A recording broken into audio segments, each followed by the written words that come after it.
రేపు పొద్దున ఇవే బాంబుల కింద లేసేది. సంవత్సరం 2 ఏళ్ళకు మించి ఏ కంపెనీ ఉండట్లా, సంవత్సరం మించి ఉండట్లా.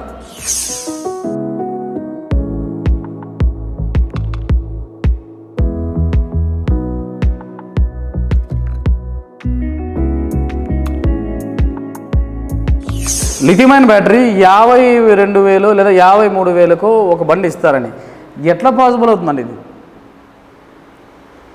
ఎట్లా పాసిబుల్ ఉంది? 52,000కు ఒక బండి లిథియం అయాన్ బ్యాటరీ 3 సంవత్సరాలు ఎట్లా వారంటీ ఇస్తారు? ఒక్కసారి వారంటీకి పోతే బ్యాటరీ పోయి వచ్చే ఛార్జ్ 1,500 రూపాయలు.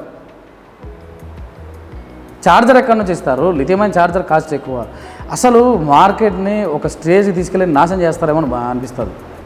రేపు పొద్దున ఇవే బాంబుల కింద లేసేది. ఏదో ఈ లెడ్ యాసిడ్ బ్యాటరీలు, గ్రాఫైన్ బ్యాటరీలు అన్నా పోతే మహా అంటే బల్జ్ అవుతాయి, ఒకవేళ కస్టమర్తో మార్చుకుంటారు. ఒరిజినల్ సెల్ ఇవ్వాలంటే దాని కాస్ట్ ఎంత? ఒక్కసారికి ఇట్లా ఒక భూమి లేచి ఒక్కటేసారి పడిపోయింది. మేము వచ్చిన కొత్తలో ఎంతమంది బాధపడారో మాకు తెలుసు. సో ఇది కరెక్ట్ కాదు. కస్టమర్లు అందరూ కూడా ఒక్కసారి ఆలోచన చేయండి.